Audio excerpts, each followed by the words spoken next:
Hablando de potencial humano, ¿alguna vez se han preguntado a qué se debe la gran disparidad de resultados y desempeño entre una persona y otra? Una persona que percibe $250,000 anuales no es 10 veces más astuta ni mejor que una persona que percibe $25,000 anuales. ¿Por qué la diferencia de 10 veces sus ingresos? Y si tomamos a una persona que percibe $2,5 millones al año, ¿será esa persona 100 veces mejor, más astuta que la persona que gana $250,000? Imposible. En un estudio reciente de coeficiente intelectual probaron a 1,000 personas de una cierta población y llegaron a la conclusión de que la mejor persona entre los 1,000 solo era 2,5 veces más astuta que la persona de menor coeficiente intelectual. Solo 2,5 veces la disparidad, y tal vez eso sea con toda la población. ¿A qué supone que se debe la diferencia? Al hablar de potencial humano, llegamos a una fórmula que deduje hace algunos años. Tal vez eso lo explique un poco. La fórmula comienza con lo que llamamos AI, o sea, atributos innatos, las cualidades, la inteligencia, la habilidad, el temperamento, cosas con las que se nace que no pueden cambiarse mucho. Además de los atributos adquiridos. Estos atributos son muy importantes, son su educación, su capacitación, sus capacidades, su experiencia, conocimiento, sabiduría, etc., multiplicado por A, que es su actitud, es igual al potencial humano individual o al desempeño humano individual o resultados individuales humanos. Ahora, de estos tres, los atributos innatos se traen desde el nacimiento. Los adquiridos pueden cambiarse, pero se necesita cierto tiempo para ello, aunque a veces cambiamos muy rápidamente. Cierta información valiosa puede cambiar dramáticamente su eficacia, pero las actitudes pueden aumentarse o disminuirse dramáticamente en segundos. Cada vez que mejoramos nuestra actitud, multiplicamos todas nuestras capacidades. Una actitud ha sido llamada acertadamente el lenguaje más importante del ser humano, la palabra más importante del idioma en el humano. Todo lo que hacemos en la vida, según un estudio en Harvard entre estudiantes ejecutivos, será en un 85% de actitudes. Un 85% de su éxito estará determinado por su actitud. Eso significa que está determinado por cuán positivo o cuánta actitud mental positiva se tenga. Las personas con actitudes mentales positivas tienden a avanzar más rápidamente, se mueven hacia la cima en organizaciones valiosas, ganan más dinero, sacan más satisfacción de la vida. Una actitud mental positiva no significa que baile por las calles y arroje flores. Solo significa que tome una actitud constructiva en general o se aproxime hacia su trabajo, su vida, sus problemas, relaciones, etc. Según el informe Cox de las empresas americanas, según la revista Success, un 85% o más de todo lo que se logra se debe a la actitud. Y la pregunta es, ¿de dónde vienen las actitudes? Las actitudes vienen de las expectativas. Muy simple, ya hablamos de eso. Y una forma muy poderosa de mejorar su actitud instantáneamente es decir, aunque no lo crea, pienso que algo maravilloso va a ocurrirme hoy. Como dijimos antes, nuestras expectativas sobre los desenlaces determinan nuestra actitud. Si espera que las cosas salgan bien, tendrá una actitud positiva. Si espera que salgan mal, tendrá una actitud negativa. Y lo maravilloso es que podemos fabricar nuestras expectativas. Podemos esperar lo que deseamos. Podemos esperar cosas buenas, cosas malas, y no nos decepcionaremos. ¿De dónde surgen nuestras expectativas? Nuestras expectativas surgen de nuestras creencias y de nuestros valores. Son el centro de los factores motivacionales de nuestra personalidad, nuestras creencias, y esto nos conduce a un entendimiento del potencial humano. Significa básicamente que nuestra actitud es una expresión externa de lo que está ocurriendo internamente, y esto es consistente con las leyes mentales. Con respecto a las creencias, cada uno de nosotros tiene muchas creencias en el fondo que los psicólogos llaman los conceptos propios. El concepto propio, o su descubrimiento, es considerado por muchos como el logro único y más importante para comprender el desempeño humano en el siglo XX. Yo estoy de acuerdo. El concepto propio es como, si queremos usar una analogía militar, el centro de mando. O si queremos usar una analogía técnica, es el programa central de su computadora básica. Es un grupo de creencias, valores, actitudes, sentimientos, ideas, etc., almacenadas en el fondo de nosotros y son el resultado de casi todas las experiencias que hemos tenido en la vida.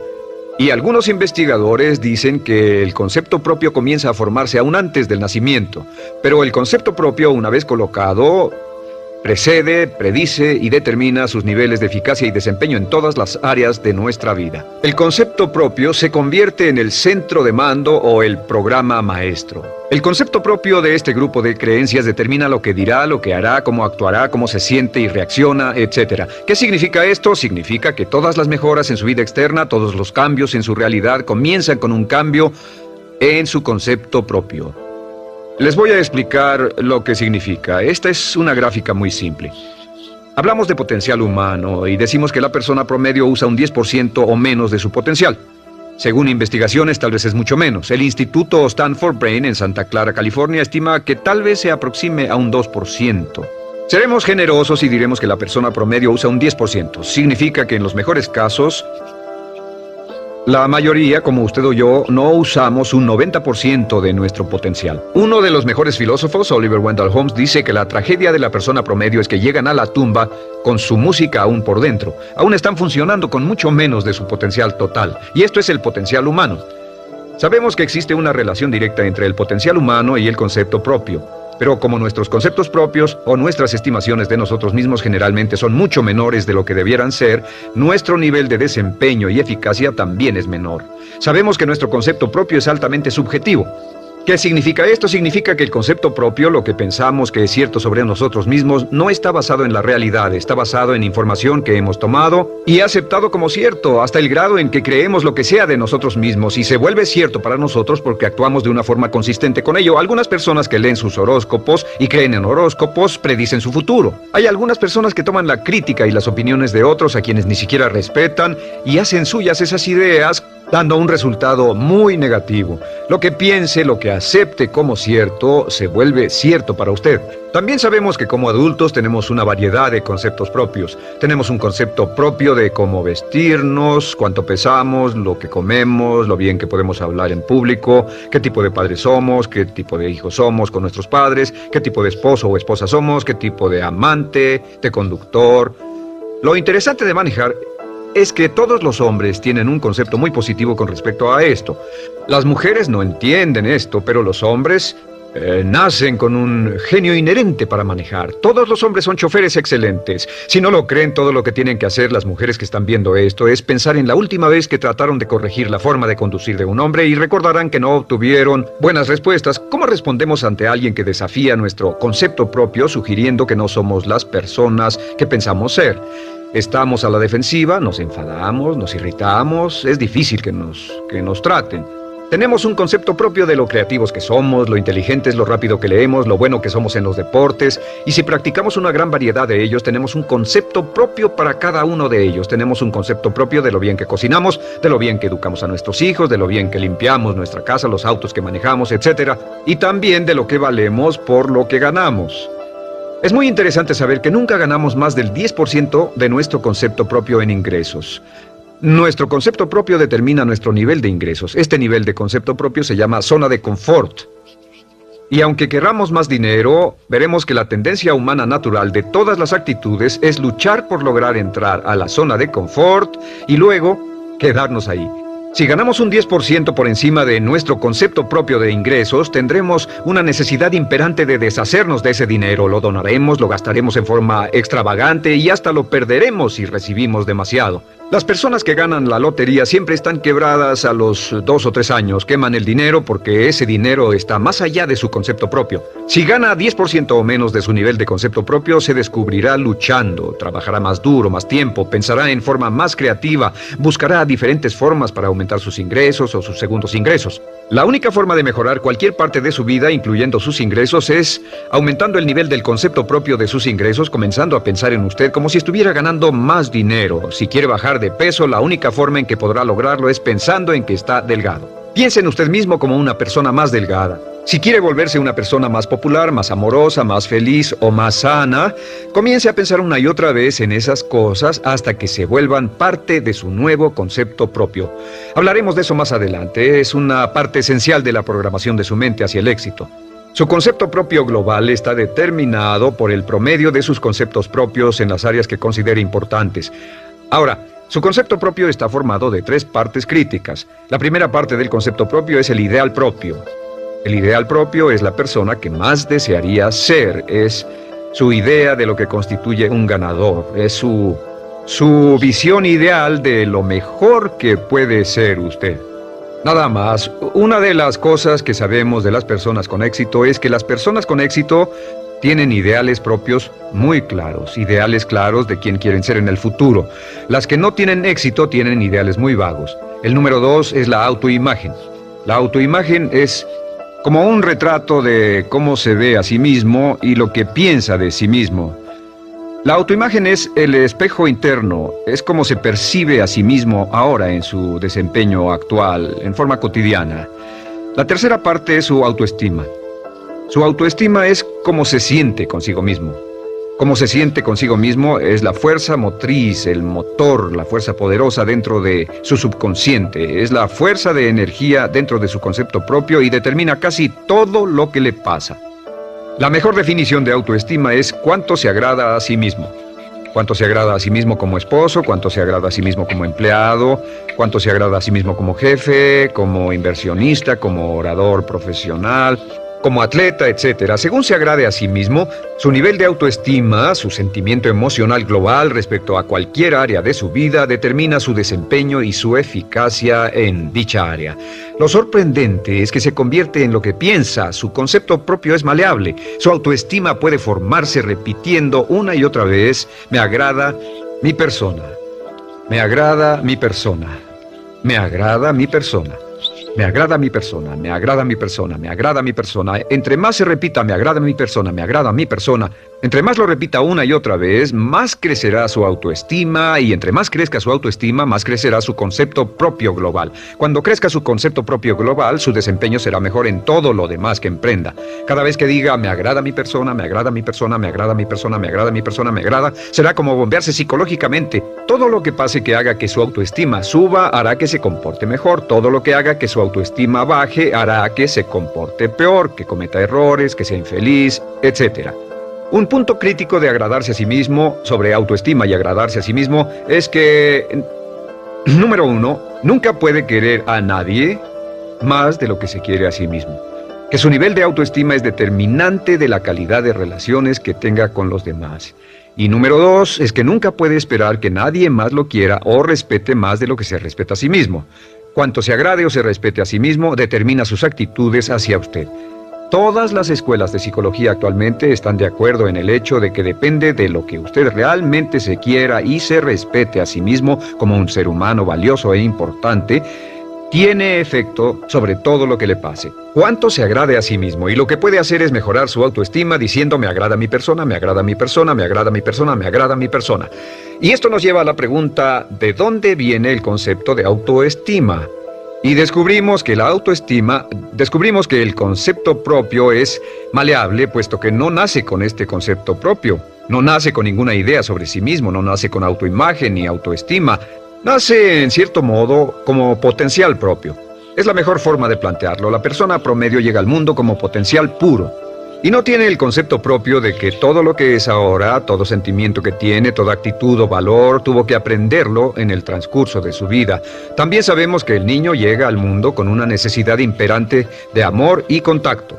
Y como una gran cantidad de investigaciones lo indican, necesitamos mucho amor y contacto durante toda nuestra vida, pero en especial durante nuestros años de formación, porque de niños aprendemos quiénes somos, cuánto valemos, si somos importantes, inteligentes, amorosos, chistosos. Todo esto lo aprendemos por la forma en que nuestros padres nos tratan. Si nuestros padres, nuestros parientes, tíos o tías, en especial nuestros padres, nos tratan como si fuéramos realmente importantes, crecemos pensando que somos realmente importantes, pero si nuestros padres no lo hacen, pasa algo más. Sabemos que los primeros años de vida son los más importantes para el desarrollo del concepto propio, que un niño comienza a partir de cero. El niño nace sin saber quién es él o ella. Son sumamente valiosos el primero, segundo, tercero, cuarto y quinto años de vida. Algunos psicólogos pensaban que eran los 5 primeros años, pero ahora dicen que son los 3 primeros años. En sus 3 primeros años de vida el niño aprende quién es, y dicen que si se les da suficiente cantidad y buena calidad de amor en los 3 a 5 primeros años, los prepara usted de por vida. Los coloca en una base sólida de autoestima y confianza en sí mismos, valor e importancia realmente. Existe una relación directa entre la calidad y la cantidad de amor y el desarrollo de una personalidad sana. Entre más amor, amor incondicional, reciba un niño en sus años formativos, más fuerte será la base de su personalidad. El reverso de la educación es que casi todos los problemas de psicosis, neurosis, perturbaciones de la personalidad y problemas de comportamiento surgen de los problemas que se tengan con el concepto propio. Ahora observemos a los adultos. Aquí está nuestra personalidad adulta. Si nos observamos, podemos llegar a reparar nuestras bases, por así decirlo, repitiéndonos una y otra vez: me agrada mi persona, me agrada mi persona, me agrada mi persona, y llevamos ese concreto reparador hacia la base de nuestra personalidad. Los niños necesitan el amor como las rosas necesitan la lluvia. Los niños que carecen de amor a menudo mueren por escasez de amor. Es una enfermedad llamada marisma. Ahora, ¿qué más sabemos sobre los niños? Sabemos que los niños llegan al mundo con dos atributos notables. El primero es que no sienten temor. Los niños nacen sin temores. No temen a nada excepto a caerse y a los ruidos fuertes. Y esto se expresa en sus actitudes: yo puedo.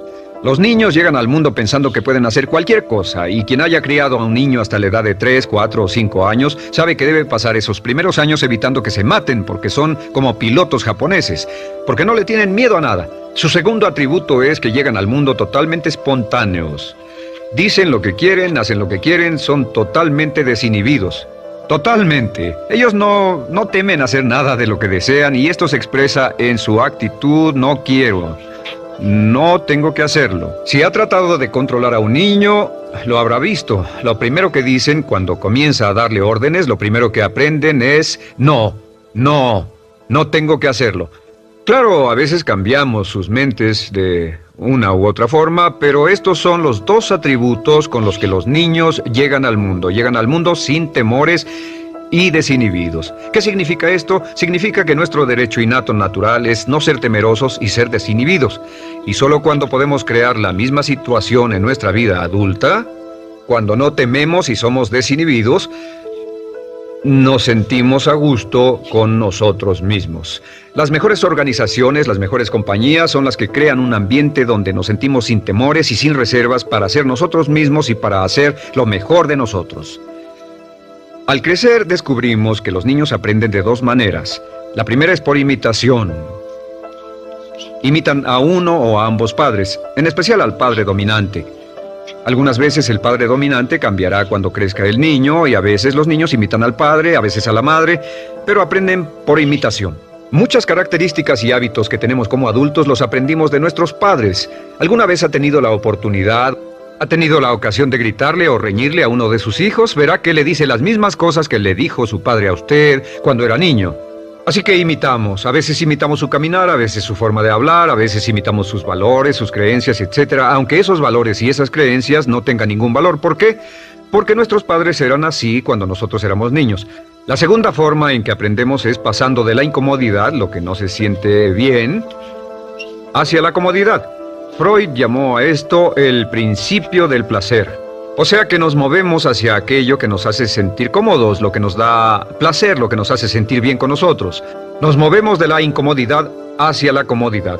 Así es como aprendemos a no mojar el pañal, por ejemplo. Sabemos que no es agradable caminar con popó o pipí en nuestros pañales. Vemos lo que hacen nuestros padres, vemos lo que nuestros parientes hacen y decimos: estas personas no hacen lo que yo. Así aprendemos a caminar y lo demás. Así que de la incomodidad hacia la comodidad.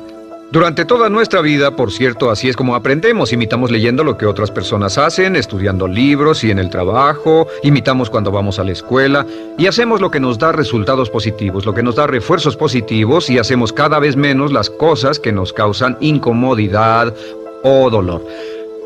Ahora, muy temprano en la vida, como equivocación o como resultado de una equivocación que los padres cometen en la crianza, los niños comienzan a aprender hábitos y patrones negativos.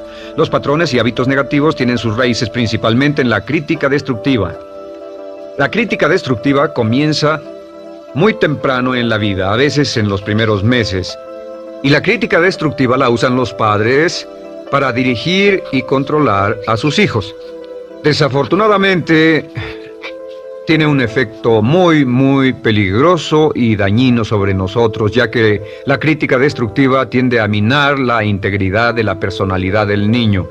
Muchos de nosotros, incluyéndome a mí y a muchos de ustedes, nos hemos visto minados y heridos por la crítica destructiva más que todas las guerras en la historia. Ahora, como resultado de la crítica destructiva, comenzamos a desarrollar hábitos y patrones negativos. Los patrones de hábitos negativos son respuestas condicionadas hacia los estímulos.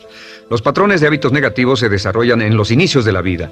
Se desarrollan como resultado de una repetición del temor y el dolor una y otra vez. Se desarrollan como resultado de la crítica destructiva, el castigo físico, etc. En los inicios de la vida comenzamos a desarrollar dos manifestaciones que nos persiguen durante toda nuestra vida y más que ninguna otra cosa inhiben nuestro potencial. La primera es la llamada patrón de hábito negativo inhibido. El patrón de hábito negativo inhibido se aprende cuando al niño le dicen una y otra vez no. Aléjate de ahí, no toques eso, y se le castiga. Cuando el niño intenta algo nuevo, o se involucra con algo, o huele algo, o derrama algo, o rompe algo accidentalmente, el padre estalla y se enfada mucho. Como ven, el niño está impulsado por la curiosidad insaciable de explorar su mundo. Y lo que pasa es que cuando lo explora o se interesa y echa a perder algo, si el padre reacciona golpeando al niño, el niño comienza a pensar cada vez que intento algo nuevo, cada vez que intento algo diferente, cada vez que voy más allá de mis límites, cada vez que me salgo de mi zona de comodidad, cada vez que no juego sanamente, me golpean, me castigan, me lastiman, me envían a mi alcoba y me siento mal. Y muy pronto el niño desarrolla el sentimiento de no puedo, no puedo, no puedo. Cada vez que trato algo diferente, me castigan.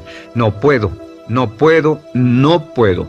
Es como la respuesta de Pavlov. Pavlov sonaba la campana y le daba de comer a un perro, y el perro salivaba, y Pavlov alimentaba al perro. Mientras sonaba la campana, el perro salivaba y siguió haciendo eso, y después Pavlov solo sonaba la campana y el perro salivaba. Lo que pasa en la vida adulta es que esto crea lo que llamamos temor al fracaso. El temor al fracaso es una respuesta condicionada a un proceso de crítica destructiva que ocurre en los primeros 5 o 6 años de la vida. El temor al fracaso automáticamente nos activa, nos sentimos ansiosos, tensos, intranquilos, sentimos presiones y estrés en nuestro plexo solar, sentimos ganas de retirarnos del evento, y el temor al fracaso es la razón principal por los fracasos en la vida adulta. Es la razón principal por la que evitamos cumplir plenamente nuestro potencial. De hecho, todos los patrones de hábitos negativos se experimentan en el cuerpo físico. Puedes saber cuál es un patrón de hábito negativo porque se siente en el cuerpo físico, precisamente. El patrón de hábito negativo inhibido, el temor al fracaso, el no puedo, ocurre primero que todo en el plexo solar. ¿Ha tenido la ocasión donde debe hablar frente a un grupo, debe ir a una revisión de su desempeño, debe hacer una llamada determinante? Primero su plexo solar se aprieta. Si el temor continúa, su respiración se acelera. Su corazón comienza a latir apresuradamente, su frecuencia respiratoria aumenta y le duele la cabeza como migraña en la parte frontal, su garganta se le cierra y no puede hablar y se le seca la boca por completo. Y como se pone tan tenso y asustado, va corriendo al baño. Estas son todas las manifestaciones. No hay peligro físico, pero sí peligro psicológico, una respuesta condicionada. Cuando sentimos estas cosas, la tendencia es retirarse de la situación que las ocasiona y es la razón por la que no logramos mucho si retrocedemos. Es muy importante. El segundo patrón de hábitos negativos es el compulsivo. El patrón de hábito negativo compulsivo se aprende cuando a los niños se les dice una y otra vez, más vale que lo hagas. Si no lo haces, tendrás problemas o me las pagarás. A los niños se les convierte en recipientes del amor condicionado. Los padres no intentan hacer esto, pero lo que hacen es sugerirle al niño, no te amo, por lo tanto no estás a salvo, a menos y hasta que hagas lo que yo quiero. El niño crece sintiendo, tengo que hacer lo que quiera mi mamá. Debo complacerla, debo complacer a papá, debo complacer a los demás, debo complacer a mis parientes y a veces debo complacer a mis semejantes, debo complacer a mis maestros, debo complacer a todo el mundo y crecen con esto, debo. No puedo hacer lo que quiero hacer, debo hacer lo que complace a las demás personas. Este patrón de hábito negativo muy temprano en la vida se traduce en el temor al rechazo. El temor al rechazo lo experimentan los hombres como adultos como un comportamiento tipo A. Hablaremos del comportamiento tipo A posteriormente. El comportamiento tipo A es una necesidad compulsiva o excesivamente compulsiva de complacer de algún modo a alguien sin normas de comportamiento, prácticamente sin pensarlo. El temor al rechazo nos impulsa, nos hace muy sensibles a las necesidades de los demás. Hacemos cosas que otras personas quieren, no hacemos lo que nosotros queremos. Siempre estamos tratando de complacer a los demás. Tenemos preocupaciones o nos importan las opiniones, sentimientos y actitudes de otros hasta el punto donde ocultamos nuestras necesidades. El temor al rechazo se siente en la columna del cuerpo. Se divide el cuerpo a la mitad y se siente hacia abajo en la mitad posterior del cuerpo. El primer lugar donde comienza a sentirse el temor al rechazo es generalmente en los hombros y el cuello. Nos sentimos entumidos, duros, tensos. Cuando tenemos mucho que hacer, sentiremos un estrés tremendo en la columna. Los músculos se estiran en la parte posterior. A veces se manifestará como flebitis y venas varicosas y a menudo nos darán dolores de cabeza en la parte posterior de esta porque las arterias carótidas que llevan la sangre hasta la cabeza, los músculos a su alrededor se contraen y la cantidad de sangre que fluye hacia la cabeza fluye más lentamente y se siente un terrible dolor de cabeza en la parte posterior. Estos dos temores, los patrones de hábitos negativos compulsivos, el compulsivo y el inhibitorio, son resultado de la crítica destructiva, el gran destructor de la personalidad que nos persigue durante toda la vida. Y lo maravilloso de todo esto es que como son patrones de hábitos aprendidos, podemos olvidarlos. Podemos acabar con el temor al fracaso que nos detiene. Podemos acabar con el temor al rechazo que hace que hagamos cosas que complacen a los demás en vez de complacernos a nosotros, trabajando con nuestra propia autoestima. Porque existe una relación inversa entre la autoestima y el patrón de hábitos negativos. Porque entre más se agrade a sí mismo, menos teme al fracaso. Entre más se agrade a sí mismo, menos teme al rechazo. Entre más se agrade a sí mismo, menos temerá a cualquier cosa. Y si sigue repitiendo, me agrada mi persona, me agrada mi persona, me agrada mi persona una y otra vez, si sigue diciendo esto, con el tiempo su autoestima sube más y más y más y más y sus temores desde luego bajan. Cuando su autoestima sube, sus temores van en dirección opuesta. Ahora, ¿cómo enfrentar la crítica destructiva si debe criticar a otras personas? Pues eso es muy simple. Muchos padres nos han preguntado eso. ¿Cómo se controla a los niños? Una de las claves para controlar a los niños es dirigirlos para que hagan algo constructivo en lugar de hacer algo destructivo. Otra cosa que debe recordarse es que lo que quiere hacer es que quiere dar una crítica informativa, crítica constructiva, lo que significa que se les dice a los niños lo que pueden hacer o a los adultos lo que pueden hacer mejor. Todo el propósito de dar retroalimentación de cualquier tipo es mejorar el desempeño. Si es padre o si es jefe o si es una persona en una relación, si una persona está haciendo algo malo o inadecuado, todo el propósito de darles cualquier tipo de retroalimentación es para que puedan hacerlo mejor. Sin embargo, existe una relación directa entre la autoestima y la crítica destructiva. Cada vez que se critica a una persona, su autoestima baja. Y cada vez que su autoestima baja, su habilidad para desempeñarse baja. Si critica a una persona en forma destructiva demasiado tiempo, llegará a un punto donde no intentarán nada. Se convierte en lo que llamamos hipersensible. Un adulto hipersensible es aquel que no puede aceptar críticas de nadie. Un adulto hipersensible es una persona que está muy tensa, ansiosa, si siquiera sugiere que no está haciendo lo correcto. Si trata con un adulto hipersensible, la clave es sentarlo y recordar 4 cosas.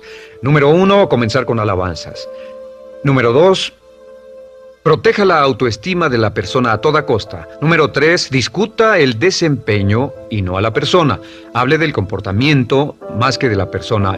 Y número 4 es enfocarse hacia el futuro en vez de en el pasado. Enfóquese hacia lo que va a hacerse en forma diferente en el futuro en vez de lo que pasó en el pasado. ¿Por qué? Una razón muy simple, porque una persona no puede controlar el pasado. Al no poder controlar el pasado, cualquier crítica de lo que han hecho en el pasado les da un estrés tremendo y frustración. Así que en resumen, la clave del éxito en la vida es una actitud mental positiva. Una actitud mental positiva se basa en expectativas de éxito, de una serie de expectativas positivas. Esa serie de expectativas positivas se basa en sus creencias y en su concepto de sí mismo. El centro de su concepto propio que determina su eficacia en la vida es su autoestima, y su autoestima se mide por cuanto se valore a sí mismo. Las dos cosas que nos frenan más que nada son el temor al fracaso y el temor al rechazo. Y uno de nuestros secretos centrales de éxito es este: Conviértase en un organismo generador de autoestima perpetua. Haga continuamente cosas para usted mismo, hacia sí mismo en su vida, que hagan que se agrade a sí mismo, que se ame, que se acepte, que se respete, que hagan que se sienta fantástico con usted mismo. Si es un jefe o un padre, no olvide que la clave para el máximo desempeño en su hogar y en su trabajo es hacer que las personas se sientan maravillosamente consigo mismas.